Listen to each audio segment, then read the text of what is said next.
आज का हमारा टॉपिक है placenta and fetal membranes. So basically we'll start with what is placenta.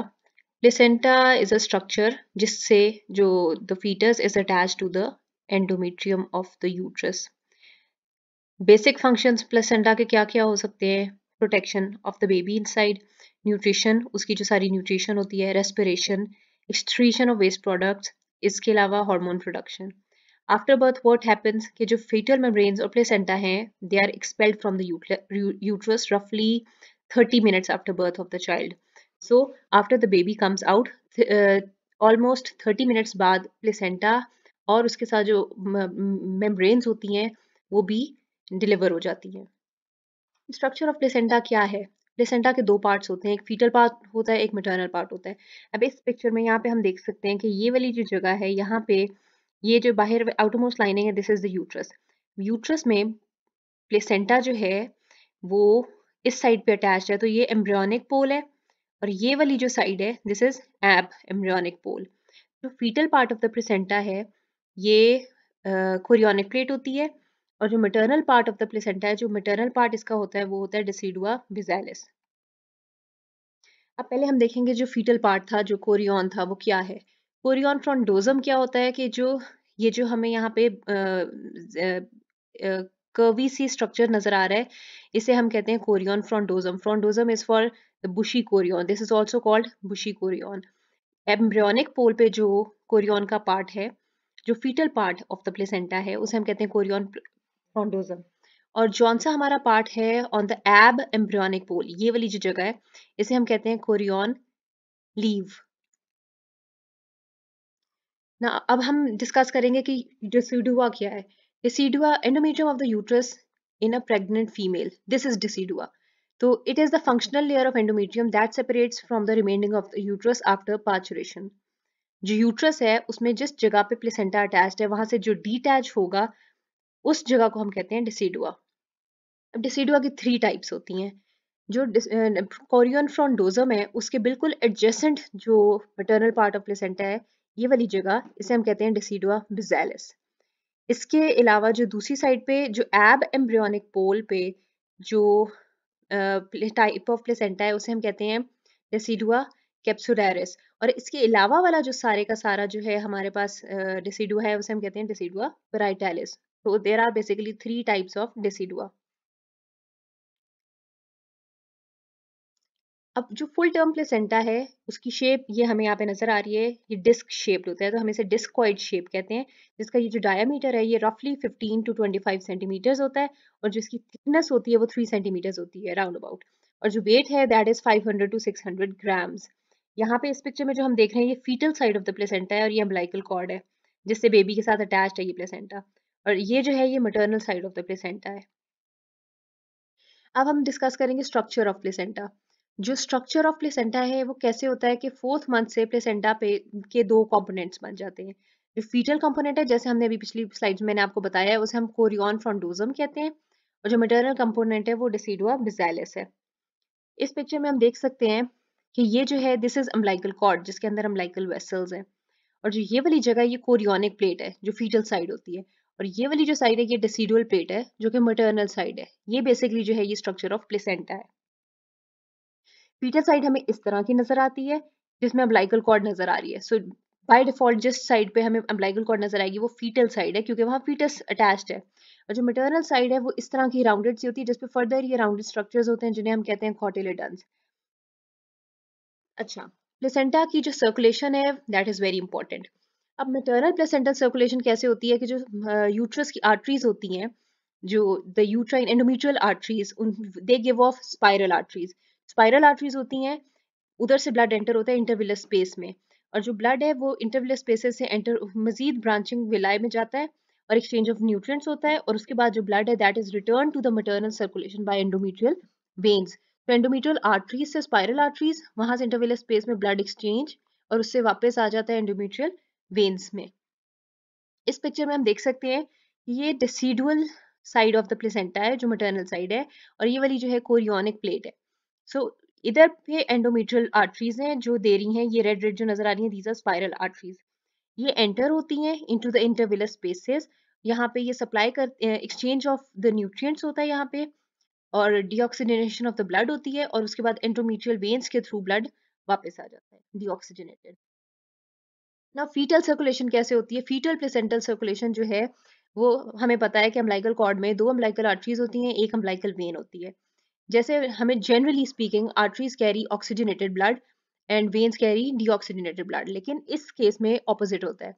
जो पुअरली ऑक्सीजनेटेड ब्लड होता है that is carried by the umbilical arteries which further divide to give chorionic arteries, जो chorionic villi में जाके exchange करता है और जो ऑक्सीजनेशन करता है ब्लड की, और वहां से ऑक्सीजनेटेड ब्लड जो है that enters into the chorionic veins and then they converge to form the umbilical vein, और जो ऑक्सीजनेटेड ब्लड है वो फीटस को जाता है। इसके बाद व्हाट इज प्लेसेंटल मेम्ब्रेन और placental barrier. up till 4 months it has 4 layers। जो सबसे आउटर मोस्ट लेयर है वो होती है सिंसिशियम की, उसके अंदर जो लेयर होती है वो साइटोट्रोफोब्लास्ट की होती है, उसके अंदर मीजोडर्म होता है कनेक्टिव टिश्यू, और उसके अंदर वेसल्स होती हैं। So these 4 structures form the placental barrier. 4th month onwards क्या होता है कि जो साइटोट्रोफोब्लास्ट है वो खत्म होना शुरू हो जाता है, और बीच में से मीजोडर्म भी डिमिनिश होनी शुरू हो जाती है, और इवेंचुअली जो स्ट्रक्चर रह जाता है वो कौन सा होता है? द सिंसेशियम, ये डार्क ग्रीन वाली, और साथ the endothelium of the vessel. तो ये जो है 2 लेयर्स का जो स्ट्रक्चर है इसे हम कहते हैं प्लेसेंटल बैरियर, और जो सारा गैशियस एक्सचेंज है वो फिर इवेंचुअली इस प्लेसेंटल बैरियर के थ्रू हो रहा होता है। फंक्शंस ऑफ द प्लेसेंटा, हमें बस इसकी इन्यूमरेशन पता होनी चाहिए कि क्या क्या होता है। एक्सचेंज ऑफ गैसेस होता है, वो हमें पता है कि oxygen, carbon dioxide, carbon monoxide होता है। न्यूट्रिएंट्स आते हैं वो amino acids, free fatty acid, carbohydrates, vitamins वगैरह। मेटाबॉलिज्म होती है। Transmission is a transmission of maternal antibodies. Hormone production, कौन कौन से हार्मोन्स हैं? Progesterone, estriol and HCG. इसके अलावा excretion of waste and protection of the fetus. अब हम डिस्कस करेंगे फीटल मेम्ब्रेन्स। फीटल मेम्ब्रेन्स जो हैं 4 तरह की होती हैं। एक होती है amnion, chorion, yolk sac and allantois. अब यहाँ पे देखें कि this is the embryo. Embryo के बिल्कुल साइड पे जो खाली जगह है इसे हम कहते हैं एमनियोटिक कैविटी, और एमनियोटिक कैविटी की जो लाइनिंग है वो है एमनियन।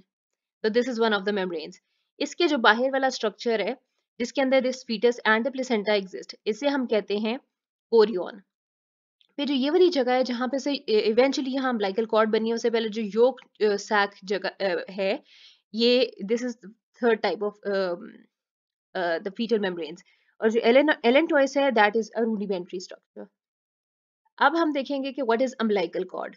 इनिशियली क्या होता है कि there is a primitive umbilical ring इस एरिया में जहाँ पे इवेंचुअली अम्बिलिकल कॉर्ड बनी है। यहाँ पे एक स्ट्रक्चर होता है जिसे हम कहते हैं योक सैक, जिसके अंदर वेसल्स होती हैं, द विटलाइन वेसल्स, और इसके अलावा इसमें क्या होता है? Connecting stock. सो ये जो जगह है, this structure, this is the primitive umbilical ring. Which are the structures which are passing through the fifth week through during fifth week through the ring? तो ये क्या होते हैं? एक यहाँ पे ये वाली कनेक्टिंग स्टॉक होती है जिसके अंदर अम्बिलिकल आर्टरीज एंड वेन्स है, 2 umbilical arteries and 1 umbilical when.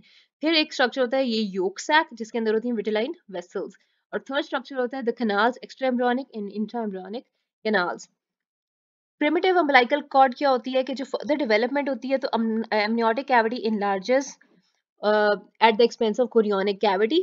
Amnion envelops the connecting and yolk sac stalks. इनकी क्राउडिंग हो जाती है और जो स्ट्रक्चर बनता है इवेंचुअली उसे हम कहते हैं प्रिमिटिव अम्बिलिकल कॉर्ड, जो यहाँ पे हमें जो नजर आ रहा है। इसके कंटेंट्स जैसे मैंने पिछली स्लाइड में आपको बताया है कि yolk sac along with the vitelline vessels, umbilical vessels and the extraembryonic and intraembryonic cavities. अब जो योक सैक है it is connected to the umbilical cord by means of its stalk. Umbilical cord abnormalities क्या होती हैं कि if the umbilical cord is extremely long तो क्या होगा कि it winds around the neck of the fetus, और फिर उसको ब्रीदिंग का मसला हो सकता है। दूसरा क्या हो सकता है कि बहुत शॉर्ट हो सकती है और उसकी वजह से क्या होगा कि फीटस की नॉर्मल मूवमेंट नहीं हो सकेगी और फीटल मूवमेंट डिसऑर्डर्स हो सकते हैं।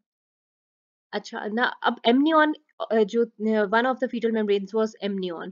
तो एमनियन मैंने आपको बताया ये वाला स्ट्रक्चर है जो एम्ब्रियो को इमीडिएटली सराउंड कर रहा है। इसके साइड पे जो कैविटी होती है उसे हम एमनियोटिक कैविटी कहते हैं, और इसमें एक फ्लूइड होता है जिसे हम कहते हैं एमनियोटिक फ्लूइड। अब एमनियोटिक फ्लूइड बेसिकली कहाँ से आता है? एमनियोटिक सेल से और मैटरनल ब्लड से। इसके बहुत इंपॉर्टेंट फंक्शंस हैं। ये बेबी को जॉल्ट से, झटकों से बचाता है। इसके अलावा उसकी adherence two of the embryo, embryo को साइड पे वो अटैच ना हो जाए एमनियन से, इसका ये भी फंक्शन है, और ये फीटल मूवमेंट्स को अलाउ करता है, और इसकी sufficient amount is very important. Amniotic bands क्या होते हैं? ये जो एमनियन है उसमें कुछ टीयर्स आ जाते हैं, जिसकी वजह से वो आप फीटस के किसी भी स्ट्रक्चर को यूं एक बैंडिंग सी करके तो वहां पे लाइगेट कर सकता है, डिजिट्स की एम्पुटेशन करा सकता है। एमनियोटिक फ्लूइड नॉर्मल से अगर इंक्रीज्ड है तो उसको हम कहते हैं पॉलीहाइड्रामनियोस, और अगर वो नॉर्मल से डिक्रीज्ड है तो उसे हम कहते हैं ओलिगोहाइड्रामनियोस।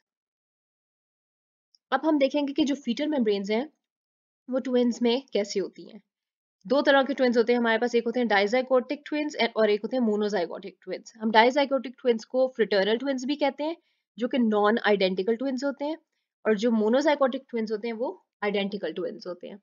अब जो डाइजाइगोटिक या फ्रेटर्नल ट्विन्स या नॉन आइडेंटिकल ट्विन्स है, इनमें क्या होता है कि देयर इज साइमल्टेनियस, इस पिक्चर में हम देखते हैं कि इसमें क्या होता है, there is simultaneous shedding of two zygotes, two oocytes which are fertilized by two different sperms.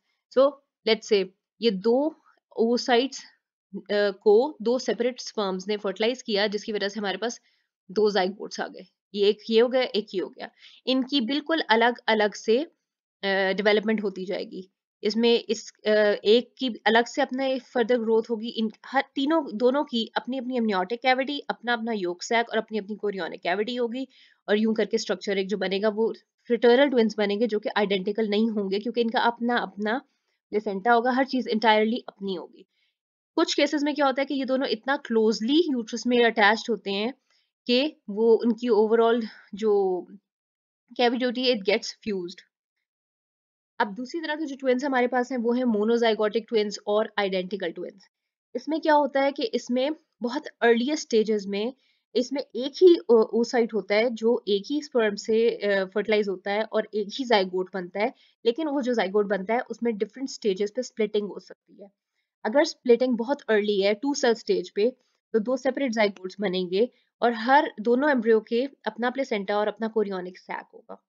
अगर स्प्लिटिंग होगी अर्ली ब्लास्टोसिस स्टेज में, तो जो इनर सेल मैस है वो स्प्लिट होगा दो सेपरेट ग्रुप ऑफ सेल्स में। दो एम्ब्रियो बनेंगे जिनका सेम प्लेसेंटा और कोरियोनिक कैविटी होगी, लेकिन एमनियोटिक कैविटीज डिफरेंट होंगी। तीसरा हमारा है कि अगर बायलैमिनर जर्म डिस्क के लेवल पे होगी सेपरेशन, तो से एम्ब्रियो जो हैं अलग अलग दो एम्ब्रियो बनेंगे, लेकिन इनका सेम प्लेसेंटा, कोरियोनिक और एमनियोटिक कैविटीज होगी। अब यहाँ पे देखें कि ये पहला जो हमारे पास है, यहाँ पे बिल्कुल 2 सेल स्टेज पे डिवीजन हो गई, तो दोनों अलग अलग से हैं। इनकी अपनी एमनियोटिक कैविटीज हैं और अपनी योक सेल कैविटीज हैं। ठीक है। दूसरी हमारी होगी इनर सेल मैस के स्टेज में अर्लियर, तो उसमें क्या होगा कि ये दोनों अलग अलग डेवलप होंगे, लेकिन इनकी स्प्लिटिंग जो है इनर सेल मैस की हो जाएगी, और जो दो एम्ब्रियोज हैं उनकी कॉमन प्लेसेंटा होगा और कॉमन कोरियोनिक सैक होगा, लेकिन सेपरेट एमनियोटिक कैविटीज होगी। और थर्ड स्टेज ये वाली जो है, इसमें क्या होगा कि splitting of the inner cell mass होगी लेट स्टेज में। तो उससे क्या होगा, जो एम्ब्रियो एम्ब्रियो होगा उसका कॉमन प्लेसेंटा होगा, कॉमन एमनियोटिक कैविटी होगी और कॉमन कोरियोनिक कैविटी होगी, जैसे आइडेंटिकल ट्विंस की होती है। सो उसके बाद क्लिनिकल कोरिलेट्स अगर हम ट्विन्स के देख लें, तो उसमें क्या होता है कि जो एक होती है कंडीशन जिसमें कहते हैं हम वैनिशिंग ट्विन। इसमें क्या होता है कि ट्विन्स मतलब दो एम्ब्रियोज, उसमें एक एम्ब्रियो ऑटोमेटिकली, जैसे इस पिक्चर में देख सकते हैं, कि वैनिश हो जाता है, डिसअपियर्स। ठीक है। तो अर्ली डिसअपियरेंस जो होती है इसको हम फीटस पेपराइशियस भी कहते हैं। दूसरा हमारा है ट्विन ट्विन ट्रांसफ्यूजन सिंड्रोम। इसमें क्या होता है कि जो ट्विन्स हैं उनमें से one of the twins takes more blood, दूसरे को कम मिलता है। इसी तरह एक को ज्यादा न्यूट्रिशन मिलती है, दूसरे को कम मिलती है। तो एक जो है वो बेटर डेवलप्ड होता है in comparison to the other which is poorly developed. एक कंडीशन है कंजॉइंट ट्विन्स। इसमें क्या होता है कि the twins are attached at, they may be attached at different places. अगर वो थॉरैक्स से अटैच है तो हम कहते हैं थोरैकोपेगस, अगर वो बैक से अटैच है तो हम कहते हैं पायोपेगस, और अगर वो हेड से अटैच है तो हम इसे कहते हैं craniopagus. That's all for today, thank you.